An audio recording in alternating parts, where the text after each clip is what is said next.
नमस्कार सम्पूर्ण साथीहरुलाई स्वागत छ हाम्रो युट्युब च्यानल शेयर मार्केटिङ नेपालमा।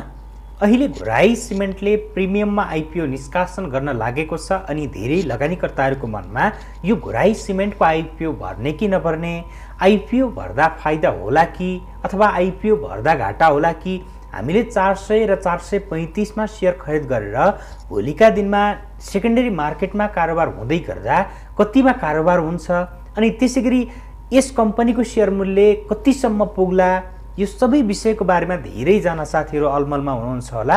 आजको यो भिडियोमा म तपाईहरुलाई यस कम्पनीको वित्तीय अवस्था कस्तो रहेको छ, यस कम्पनीको प्रति शेयर आम्दानी कस्तो रहेको छ, प्रति शेयर नेटवर्थ कस्तो रहेको छ अनि यस कम्पनीको रिजर्भमा कति पैसा रहेको छ, यो कस्तो खाले कम्पनी हो, हामीले यस कम्पनीको आईपीओमा आवेदन दिदा फाइदा हुन्छ कि अथवा आवेदन नदिने, के गर्दा राम्रो होला, त्यसको सबै जानकारी तपाईहरुलाई दिनेछु।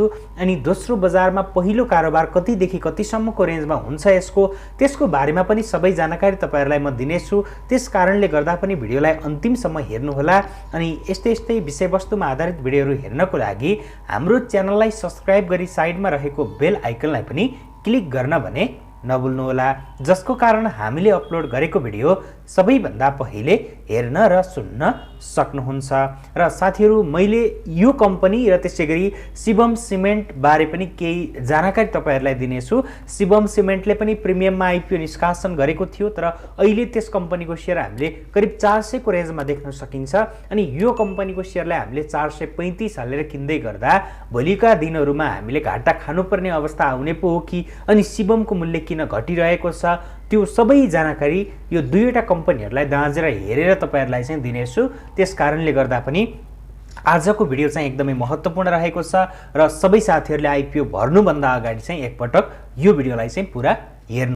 पहिले हामी यस कम्पनीको आईपीओ को बारेमा चर्चा गर्नुभन्दा अगाडि यसको अन्य अवस्था कस्तो छ भन्ने विषयको बारेमा चर्चा गरौँ अनि त्यसपछि यसले जनरल पब्लिकहरुको हकमा कति किता आईपीओ ल्याउँदैछ अनि हामीले कति आवेदन दिने, वैदेशिक रोजगारी र त्यसैगरी आयोजना प्रभावितको हकमा कति किता ल्याउँदैछ, कति आवेदन दिने, यो सबै विषयको बारेमा तपाईहरुलाई विस्तारैमा जानकारी गराउँदै अघि बढ्नेछु।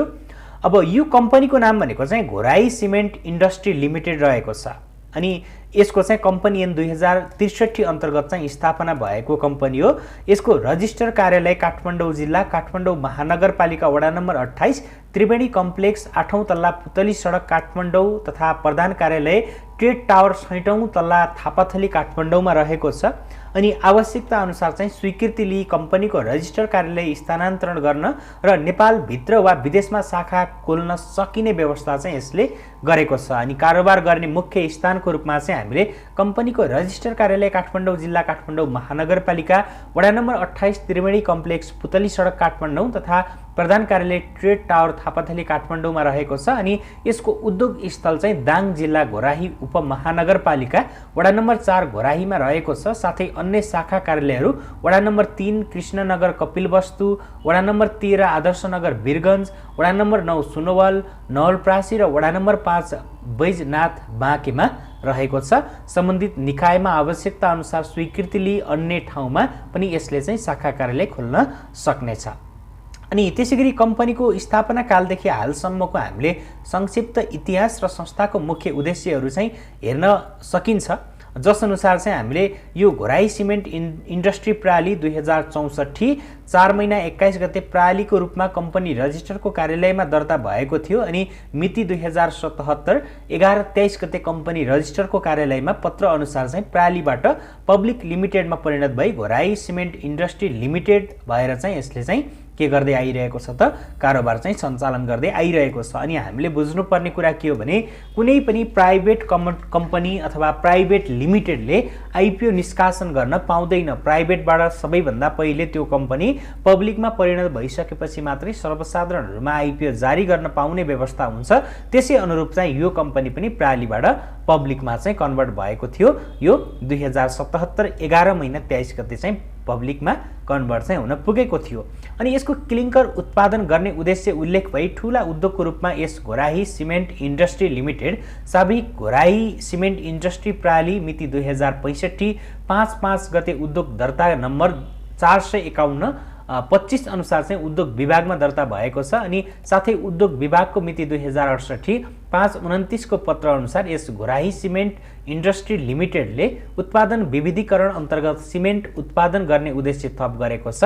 घोराही सिमेन्ट इन्डस्ट्रीको स्थायी लेखा नम्बर 3026977863 रहेको छ। लगानी फिर्ता हुने अवधि हेर्ने हो भने चाहिँ यसको पे ब्याक पिरियड भनेर तपाईहरुले बुझ्न सक्नुहुन्छ।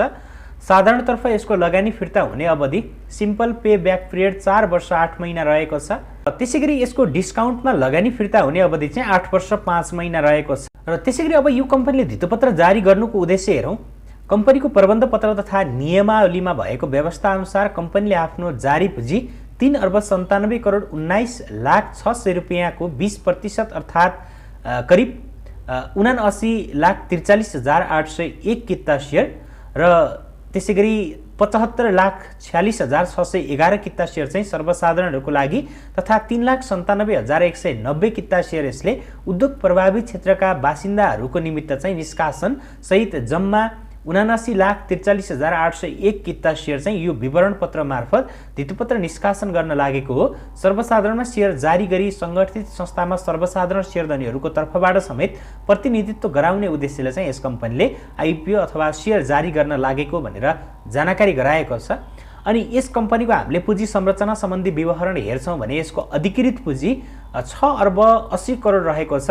अनि उक्त पुँजीलाई यसले 100 का दरले 6 करोड 80 लाख थान सेयरमा चाहिँ विभाजन पनि गरेको छ। यस कम्पनीको जारी पुँजी हेर्ने हो भने 3 अर्ब 97 करोड 19,06,000 रुपैयाँ मात्रै रहेको छ भने उक्त पुँजीलाई 100 का दरले भाग गर्दा 3 करोड 97,19,006 हुन आउँछ। अनि त्यसैगरी यसको चुक्ता पुँजी हामीले हेर्छौँ भने चुक्ता पुँजी यसको 3 अर्ब 17 करोड 75,20,500 रुपैयाँ रहेको छ भने अब उक्त पुँजीलाई 100 का दरले भाग गर्दा 3 करोड 17,75,200 थान सेयरमा विभाजन हुन्छ भने सर्वसाधारणका निमित्त छुट्याइएका सेयर बिक्री भइसके पछाडि यस कम्पनीको चुक्ता पुँजी 3 अर्ब 97 करोड 19,06,000 रुपैयाँ चाहिँ पुग्न जानेछ। यसको निष्कासन पछिको चुक्ता पुँजी हेर्ने हो भनेदेखि चाहिँ संस्थापक सेयरधनीको हिस्सा यसमा चाहिँ आइपिओ निष्कासन गरिसकेपछि 80% रहनेछ भने सर्वसाधारण समूह जसमा उद्योग प्रभावित क्षेत्रका स्थानीय बासिन्दा वैदेशिक रोजगारीमा रहनुभएका नेपाली र त्यसैगरी जनरल पब्लिक गरेर चाहिँ हामीले 20% हिस्सा चाहिँ रहने देख्न सकिन्छ सार्वजनिक निष्कासन पछि। अनि संस्थापक सेयरधनीबाट चाहिँ 100% भुक्तानी पनि भएको छ र त्यसैगरी यसमा चाहिँ हामीले हेर्छौँ भने 80 र 20 को चाहिँ अन्तरमा हुने भयो है त। 80 र 20 गरेर चाहिँ 100 पुग्ने भयो। 80% प्रोमोटरहरूको हुने भयो अनि 20% चाहिँ सर्वसाधारण लगानीकर्ताहरूको चाहिँ रहने भयो। अनि त्यसैगरी हामीले चाहिँ यसमा आधारभूत सेयरधनी तथा संस्थापक सञ्चालक सम्बन्धी विवरण हेर्छौँ भनेदेखि चाहिँ अहिले श्री पुरुषोत्तम लाल सङ्गाई यसको अध्यक्ष रहनु भएको छ। 78 वर्ष उहाँको उमेर रहेको छ भने राष्ट्रियता नेपाली हो। अनि उहाँको सेयर स्वामित्व चाहिँ हामीले 32,41,350 किता देख्न सकिन्छ। अनि सेयर स्वामित्व प्रतिशतमा चाहिँ 10.20 रहेको छ र उहाँको चाहिँ घोराही सिमेन्ट इन्डस्ट्री लिमिटेडको अध्यक्ष हुनुहुन्छ। त्रिवेणी फ्लेक्सो पेक प्राली अनि त्यसैगरी अन्य कम्पनीमा पनि उहाँ चाहिँ कार्यरत हुनुहुन्छ। अनि त्यसैगरी सुभाष चन्द्र सङ्गाई चाहिँ सेयरधनी हुनुहुन्छ। उहाँको सेयर स्वामित्व 19,46,710 किता रहेको छ। 69 वर्षीय हुनुहुन्छ उहाँ र नेपाली हुनुहुन्छ उहाँ पनि। अनि उहाँ पनि नेपाल टी डेभलपमेन्ट कर्पोरेसन कार्यकारी अध्यक्ष हुनुहुन्छ। गणेश हिमाल टी इन्ट्रेस्ट प्रणाली अध्यक्ष हुनुहुन्छ। हल्दीबारी टी प्रोसेसिङ प्रणालीमा पनि हुनुहुन्छ लगायत अन्य धेरै कम्पनीमा पनि उहाँ हुनुहुन्छ। र त्यसैगरी वीरेन्द्र कुमार सङ्गाई चाहिँ यसको सेयरधनी हुनुहुन्छ। अनि श्री विशाल अग्रवालको पनि यसमा चाहिँ सेयर स्वामित्व रहेको छ र उहाँको चाहिँ करिब हामीले 7,81,357 किता चाहिँ सेयर स्वामित्व देख्न सकिन्छ। अनि उहाँको चाहिँ प्रुडेन्सियल इन्सुरेन्स कम्पनी लिमिटेडको सञ्चालकको रूपमा हुनुहुन्छ। पूजा इन्टरनेसनल नेपाल प्रणालीको अध्यक्ष हुनुहुन्छ। विशाल ग्रुप लिमिटेडको सञ्चालक हुनुहुन्छ भने यति ब्रुअरी प्रणाली सञ्चालक अनि त्यसैगरी पूजा कन्स्ट्रक्सन नेपाल प्रणालीको चाहिँ अध्यक्ष रहनु भएको छ। अनि सञ्चालकहरूको विवरण हेर्ने हो भने श्री पुरुषोत्तम लाल सङ्गाई, गोविन्द लाल सङ्गाई, आदित्य सङ्गाई अनि त्यसैगरी हर्षवर्धन सङ्गाई र त्रिलोक चन्द्र अग्रवाल चाहिँ रहनु भएको छ। कम्पनीको नेटवर्थ र प्रति सेयर आम्दानीतर्फ चाहिँ एकचोटि नजर लगाऊ। कम्पनीको प्रति सेयर नेटवर्थ हामीले आर्थिक वर्ष 76-77 मा 217.12 देख्न सक्थ्यौँ भने 77-78 मा 218.77 रहेको छ।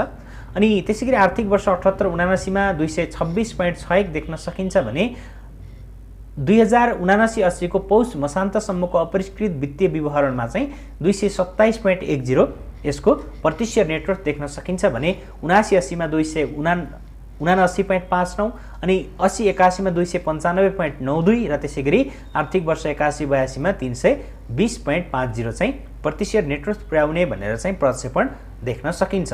अनि प्रतिशत आम्दानीतर्फ हामीले हेर्छौँ भने यसको 76-77 मा जम्मा ₹1.08 अर्निङ पर शेयर देखिएको थियो भने 77-78 मा जम्मा ₹12 देखिएको थियो। 78-79 मा जम्मा 6.81 देख्न सक्छौँ भने 79-80 को अपरिष्कृत वित्तीय विवरण अनुसार 0.50 देख्न सकिन्छ। अनि 79-80 मा चाहिँ हामीले 11.65 पुग्ने प्रक्षेपण गरेको देख्न सकिन्छ भने 80-81 मा 16.33 पुगेको प्रक्षेपण देख्न सकिन्छ अथवा पुग्ने प्रक्षेपण देख्न सकिन्छ। अनि त्यसैगरी आर्थिक वर्ष 81-82 मा चाहिँ हामीले 24.58 चाहिँ पुग्ने प्रक्षेपण देख्न सकिन्छ। अनि कम्पनीको जगेडा कोष तथा सञ्चित नाफा हेर्ने हो भने कम्पनीले जगेडा कोषमा राम्रै नै रकम चाहिँ राखेको छ। अहिलेसम्म 78-79 सम्म चाहिँ हामीले हेर्ने हो भने 4 अर्ब भन्दा बढी चाहिँ यसको जगेडा कोषमा देख्न सकिन्छ। त्यसैगरी हामीले कम्पनीको समष्टिगत नाफा नोक्सान हिसाब हेर्छौँ भनेदेखि चाहिँ कम्पनीको बिक्रीबाट आम्दानी र त्यसैगरी बिक्रीको मूल्यलाई घटाउँदा कम्पनीको चाहिँ के हुन्छ त कुल नाफा हुन्छ। अनि त्यसमा अन्य आम्दानी खर्च लगायतका कुराहरू जोडिसकेपछि कम्पनीको खुद मुनाफा वा नोक्सान चाहिँ निस्कने गर्दछ। अब यो बीचको कुराहरू म तपाईहरुलाई बताइन किनकि धेरै लामो हुनेछ भिडियो, त्यसै पनि लामो भइसकेको छ र यदि चाहनुहुन्छ भनेदेखि चाहिँ तपाईहरुले कमेन्टमा बताउनु होला। यसको समष्टिगत नाफा नोक्सान भयो, यसको वासलातको बारेमा डिटेल भिडियो म तपाईहरुलाई चाहिँ फेरि अर्को गराउने छु। अनि यसमा चाहिँ हामीले खुद मुनाफा र नोक्सान हेर्ने हो भनेदेखि चाहिँ आर्थिक वर्ष 76-77 मा जम्मा 5.52 करोड भन्दा केही बढी यसले प्रफिट कमाएको थियो। अनि आर्थिक वर्ष 77-78 मा 38 करोड भन्दा बढी यसले प्रफिट निकाल्न सफल भएको थियो। तर आर्थिक वर्ष 78-79 मा चाहिँ यसको प्रफिट घटेर 38 करोड कमाएकोमा 77-78 मा 78-79 मा आइपुग्दा चाहिँ यसको जम्मा 21 करोड चाहिँ प्रफिट भएको थियो। अब अहिले 79-80 चलिरहेको छ भनेपछि यति बेलाको चाहिँ खुद नाफा नोक्सान चाहिँ आइसकेको छैन यसमा।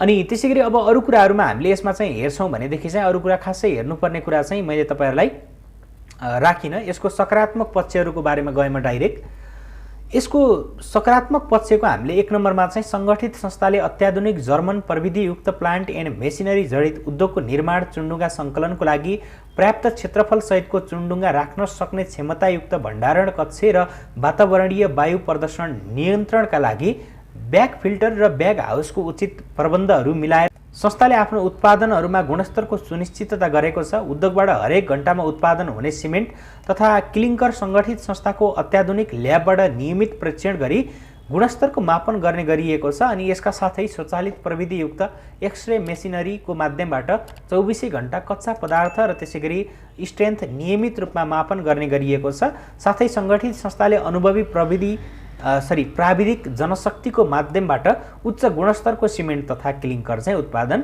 गरिरहेको छ भनेर चाहिँ 1 नम्बर बुदामा दिइएको छ।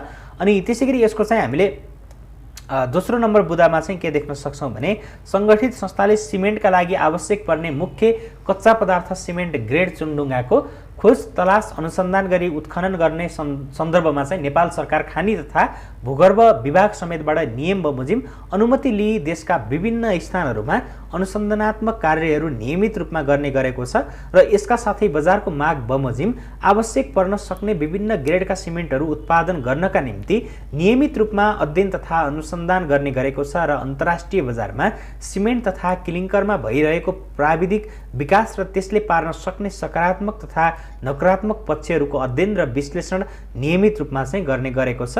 अनि यसका अलावा संगठित संस्थाले उद्योग विभागबाट विभिन्न मितिमा पेटेन्ट त्यसैगरी डिजाइन र ट्रेडमार्क ऐन 2022 को दफा 18 बमोजिम घोराही सगरमाथा गोल्ड अनि त्यसैगरी Gorkha premium Gorkha gold Gorkha tough त्यसैगरी गोर्खा प्रिमियम गोल्ड नामक ट्रेडमार्क प्रयोग अनुमति सम्झौताको स्वीकृति लिएको छ। र त्यसैगरी अब हामी यसको दोस्रो बजारमा पहिलो कारोबार कतिमा हुन्छ त भन्ने विषयको बारेमा चर्चा गरौँ। अहिलेसम्म हामीले हेर्ने हो भने धेरै कम्पनीहरूको आइपिओ देखियो र अहिले नेप्सेले कुनै पनि कम्पनीलाई दोस्रो बजारमा कारोबार हुँदै गर्दा त्यसको प्रतिशत नेटवर्कको 3 गुणासम्म चाहिँ बढेर ओपन हुन पाउने व्यवस्था गरेको छ। जसअनुसार हामीले यो कम्पनीको पनि यसको अडिटेड रिपोर्ट 2078-79 अनुसार यसको प्रतिशत नेटवर्क 226 रुपैयाँ 61 पैसाको 3 गुणासम्म चाहिँ बढेर ओपन हुन पाउने व्यवस्था चाहिँ देख्न सक्नेछौँ। जसअनुसार 226.61 यसको न्यूनतम हुनेछ, न्यूनतम मूल्य हुनेछ भने त्यसको 3 गुणा अर्थात् 679.83 चाहिँ यसको अधिकतम मूल्य हुनेछ। त्यो रेन्जमा नै रहेर चाहिँ यसको दोस्रो बजारमा पहिलो कारोबार चाहिँ खुल्नेछ, अर्थात् यसको ओपनिङ प्राइस रेन्ज चाहिँ त्यो रहनेछ।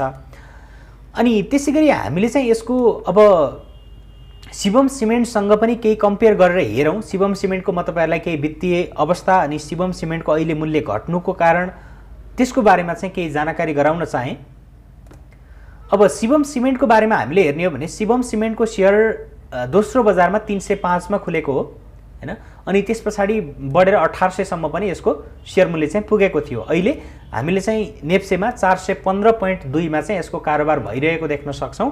मैले भिडियो तयार गर्दै गरेको दिन 52 विकको हाई लो हेर्ने हो भने 936.5 र 392 सम्म चाहिँ यसको 52 विकमा चाहिँ लोमा झरेको पनि छ। अनि त्यसैगरी अब यसमा चाहिँ हामीले धेरै कुरा हेर्नुपर्ने छैन, यसको वित्तीय अवस्था मात्रै हेर्नेछौँ। क्वार्टरली रिपोर्टमा पेड अप क्यापिटल बढेको छैन, 4 अर्ब 40 करोड देख्न सकिन्छ।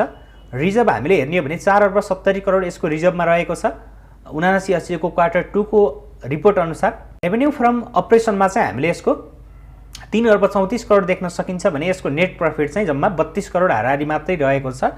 अर्निङ पर शेयर हामीले हेर्छौँ भने 14.9 छ यसको रहेको छ। शिवम सिमेन्टको 14.9 छ अर्निङ पर शेयर छ। अनि त्यसैगरी यसको बुक भ्यालु 206 रुपैयाँ रहेको छ, आरओई 7.23 रहेको छ हैन। यसरी चाहिँ हामीले शिवम सिमेन्टलाई देख्न सक्छौं।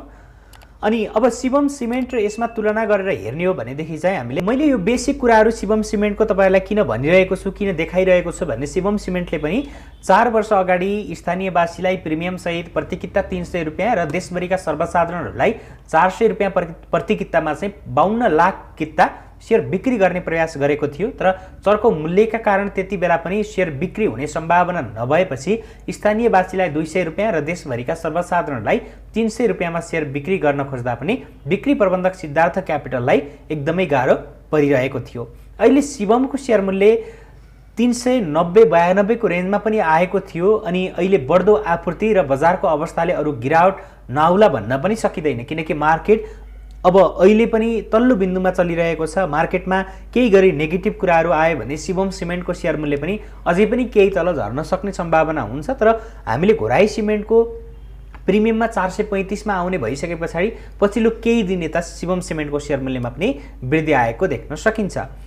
अनि त्यसैगरी घोराईले अहिले स्थानीयवासीहरूको लागि 400 रुपैयाँमा 3,97,000 किता र देश विदेशका सर्वसाधारण नेपालीहरूको लागि 435 रुपैयाँ प्रति कितामा 75,46,000 किता चाहिँ शेयर बिक्री गर्न लागिरहेको छ। 4 वर्ष अगाडि शिवमले आइपिओ बिक्री गर्ने बेलामा शेयर बजारको अवस्था जस्तो थियो अहिले त्यो भन्दा पनि बढी खराब रहेको छ। तर अहिले मार्केटमा धेरै नयाँ लगानीकर्ताहरू भित्रिरहेका छन्। शिवम सिमेन्टको आइपिओमा आवेदन दिने बेला धेरै कम्पनीहरूको आइपिओ बिक्री हुन्थेन। हामीले हाइड्रो पावर कम्पनीहरूको पनि आइपिओ बाँकी नै रहेको देख्न सक्थ्यौं। तर अहिले चाहिँ के रहेको छ भने अहिले एभरेजमा पनि हामीले आइपिओमा लगानीकर्ताहरूको आकर्षण एकदमै धेरै नै भएको पाउन सकिन्छ। अहिले पनि हामीले 13 लाख हाराहारीको लगानीकर्ताहरूको आकर्षण अझै पनि आइपिओमा रहेको छ है त। अहिले पछिल्लो समय खुलिरहेका हाइड्रो पावर कम्पनीमा 12-13 लाख लगानीकर्ताहरूले आवेदन दिनुभएको छ भनेपछि अब यो कम्पनीको आइपिओमा पनि 12-13 लाखले आवेदन नदिए पनि 8-10 लाख लगानीकर्ताहरूले पक्कै पनि आवेदन दिने सम्भावना चाहिँ देखिएको छैन है त। अनि त्यसैगरी हामीले यो वर्षको दोस्रो त्रैमासिक वित्तीय विवरण अनुसार 4 अर्ब 40 करोड रुपैयाँ चुक्ता पुँजी रहेको छ शिवम सिमेन्टको भने जगेडा कोषमा चाहिँ त्यसको 95 करोड शेयर प्रिमियम रहेको छ। अनि अन्य जगेडा कोषमा 3 अर्ब 74 करोड देख्न सकिन्छ। प्रति शेयर नेटवर्थ 206 रुपैयाँ रहेको छ भने प्रति शेयर आम्दानी 14 रुपैयाँ रहेको छ। अनि हामीले यतातिर घोराई सिमेन्टको हेर्छौं भने पौष मसान्तसम्मको वित्तीय विवरणमा 227 रुपैयाँ 10 पैसा र त्यसैगरी जगेडा कोषमा 4 अर्ब 3 करोड 87 लाख रुपैयाँ सञ्चित रहेको छ भने प्रति शेयर आम्दानी जम्मा 50 पैसा मात्रै। र यसरी क्वार्टर 2 को रिपोर्ट अनुसार हामीले हेर्ने हो भने शिवम सिमेन्ट भन्दा चाहिँ जगेडा कोष लगायतका कुराहरूमा चाहिँ हामीले यो घोराई सिमेन्टलाई चाहिँ केही अगाडि देख्न सकिन्छ भने अब अर्निङ पर शेयरको आधारमा चाहिँ शिवम सिमेन्ट केही अगाडि देखिएको छ। अनि त्यसैगरी अब कुराकानी रह्यो हामीले यस कम्पनीको आइपिओमा आवेदन दिने कि नदिने त भन्ने विषयको बारेमा है त। त्योभन्दा अगाडि चाहिँ म तपाईँहरूलाई यसले हामी जनरल पब्लिकहरूको लागि कति किता आइपिओ बिक्री खुल्ला गर्दैछ, आयोजना प्रभावित क्षेत्रका लागि कति किता बिक्री खुल्ला गर्दैछ, त्यसको बारेमा चाहिँ केही जानकारी गराउन चाहे। आयोजना प्रभावित क्षेत्रका बासिन्दाहरूको लागि यसले 2080 1 महिना 19 गतेदेखि आइपिओ निष्कासन तथा बिक्री खुल्ला गर्नेछ। अनि यसको आइपिओमा चाहिँ तपाईँहरूले 2080 2 महिना 2 गतेसम्म चाहिँ आवेदन दिन सक्नुहुन्छ। वैशाखको 19 गतेदेखि जेठको 2 गतेसम्म तपाईँहरूले आवेदन दिन सक्नुहुन्छ। अनि यदि त्यो अवधिसम्म पनि सबै सेयर बिक्री नभएमा 2080 2 17 गतेसम्म चाहिँ तपाईँहरूले आवेदन दिन सक्नुहुन्छ भने दरखास्त प्रति सेयर रु 100 मा प्रिमियम बापत 300 रुपियाँ थपेर तपाईँले चाहिँ 400 मा चाहिँ आवेदन दिन सक्नुहुन्छ। यो आयोजना प्रभावित क्षेत्रका बासिन्दाहरूको हकमा भयो। अनि त्यसैले वैदेशिक रोजगारीमा रहनुभएका नेपालीहरूको हकमा भने 2080 1 महिना 19 गतेदेखि 2080 2 महिना 2 गतेसम्म चाहिँ आइपिओ बिक्री खुल्ला रहनेछ।